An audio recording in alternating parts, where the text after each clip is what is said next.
Itoobiya ee gobonnimada Soomaaliya. Golaha wasiirada ee xukuumadda Jamhuuriyadda Federaalka ee Soomaaliya shirkiisii aan caadiga ahayn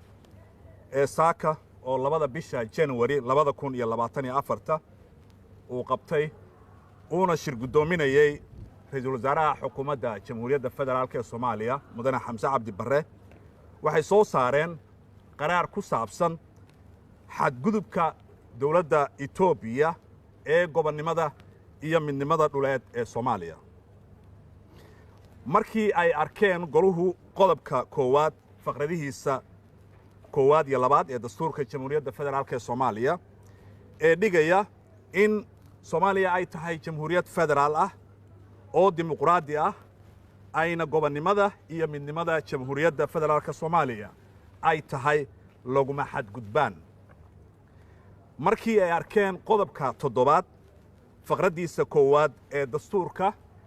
oo xeerinaya gobonnimada Jamhuuriyadda Federaalka ee Soomaaliya kaas oo koobaya dhulka Jamhuuriyadda Federaalka ee Soomaaliya oo idil oo ay ku jiraan bariga badaha jasiiradaha iyo uurkooda hoose hawadooda sare iyo geeyiqaaradeedka dhul iyo biyo goboleed kasta oo ku soo biira Jamhuuriyadda Soomaaliya si waafaqsan sharci baarlamaanka qaranku uu ansixiyo. Markii ay arkeen qodobka 53 iyo 54 ee dastuurka oo siinaya dawladda federaalka ee Soomaaliya xaq awood ee gelista heshiisyo caalami ah gaar ahaan arrimaha la xiriira siyaasadda arrimaha dibadda dhaqaalaha difaaca iyo amniga. Markii golaha wasiiradu ay arkeen qodobka 51 faqradiisa afraad ee dastuurka oo dhigaya dhammaan heerarka dawladda waxa waajib ku ah in ay u hoggaansanaadaan dastuurka dalka iyadoo aan heerna isa siinayn awood ka baxsan kuwa dastuurku uu siiyey. Markii ay arkeen golaha wasiiradu qodobka labaad faqradda afraad ee axdiga qaramada midoobay ee ku saabsan laguma xadgudbaannimada madax bannaanida siyaasadeed iyo midnimada dhuleed ee dal iyo qaraarka golaha guud ee qaramada midoobay oo tirsigiisu yahay 2625 oo xeerinayay dalna uma isticmaali karo in uu dhaqaale ahaan siyaasad ahaan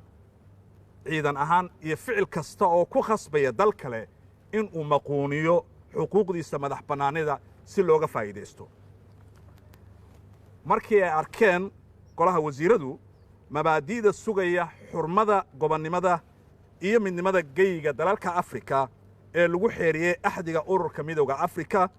oo AU iyo xeerka dhismaha midowga Afrika AU ee 2002 iyo midka urur goboleedka IGAD golaha xukuumadda Jamhuuriyadda Federaalka ee Soomaaliya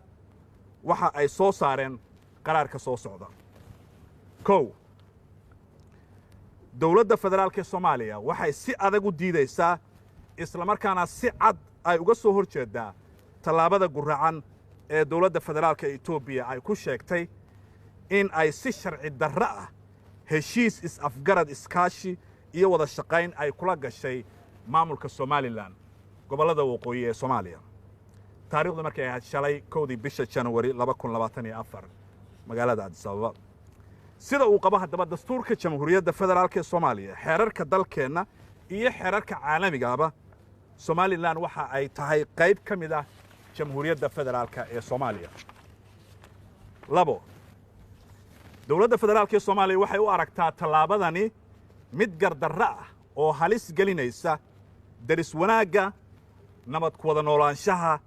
iyo xasiloonida gobolka oo markii horeba la daala dhacay dhibaatooyin kala duwan. waxayna xadgudub iyo faragelin qaawan ay ku tahay madax bannaanida gobonnimada iyo midnimada Jamhuuriyadda Federaalka ee Soomaaliya. 3 waxa lagu sheegay heshiis is-afgarad iskaashi iyo wada shaqayn waa waxba kama jiraan ma ahan mid ay aqbalayso dawladda federaalka ee Soomaaliya mana lahan saldhig sharciyeed. 4 dowladda federaalka ee Soomaaliya waxa ay dowladda Itoobiya uga digaysaa isku day kasta oo xadgudub ku ah gobonnimada madax banaanida iyo midnimada Jamhuuriyadda Federaalka ee Soomaaliya waxayna dowladda Soomaaliya xaq u leedahay in ay kaga jawaabto tallaabada guracan ee ay qaaday dowladda Itoobiya wadda kasta oo sharci ah shan dowladda federaalka ee Soomaaliya waxay ficilka Itoobiya u aqoonsan tahay inuu yahay gardarro iyo duulaan qaawan oo ka dhan ah gobonnimada iyo midnimada dhuleed ee Jamhuuriyadda Federaalka ee Soomaaliya dowladda Soomaaliyeed oo haddaba ku tiirsan qodobka lixaad dowladda Soomaaliyeed oo ku tiirsan awoodda shacabkeeda waxay diyaar u tahay waajibna ka saaran yahay difaaca ilaalinta iyo dhowrista gobonnimada sharafka iyo midnimada dhuleed iyo midda bulsho ee dalkeeda toddobo dowladda Soomaaliya waxay ka dalbanaysaa golaha ammaanka ee qaramada midoobay ururka midowga Afrika ururka iskaashiga islaamka ururka jaamacadda carabta ururka IGAD iyo saaxiibada kale ee daneeya xasiloonida gobolka iyo caalamkaba iyagoo ilaalinaya xeerarkaasi ay ku dhisan yihiin gudanayana waajibaadka loo aasaasay in ay garab istaagaan xaqa dowladda Soomaaliya ee ilaalinta midnimadeeda dhuleed kuna cadaadiyaan dowladda Itoobiya in ay ku soo noqoto xayndaabka shuruucda caalamiga ah sideed dowladda Soomaaliya waxay ka dalbanaysaa golaha ammaanka ee qaramada midoobay iyo ururka midowga Afrikaba in ay qabtaan kulamo degdeg ah oo looga arinsanayo xadgudubka iyo faragelinta Itoobiya ee ka dhanka ah madax banaanida iyo midnimada dhuleed ee dalkeena Soomaaliya qodobka sagaalaad iyadoo haddaba arrintan laga jawaabayo dowladda federaalka ee Soomaaliya waxay la tashi degdeg ah ugu yeeraysaa safiirkeeda dalka Itoobiya ugu dambeyntii xukuumadda Jamhuuriyadda Federaalka ee Soomaaliya waxay soo saaraysaa amarada munaasibka ku ah ilaalinta qarannimadeeda iyo ka hortagga xadgudubyada ka dhanka ah dhammaanna hay'adaha dowladda iyo guud ahaan shacabka Soomaaliyeedna waxaa la farayaa in ay u istaagaan fulintooda wabilaahi tawfiiq aad iyo aad baad mahadsantihiin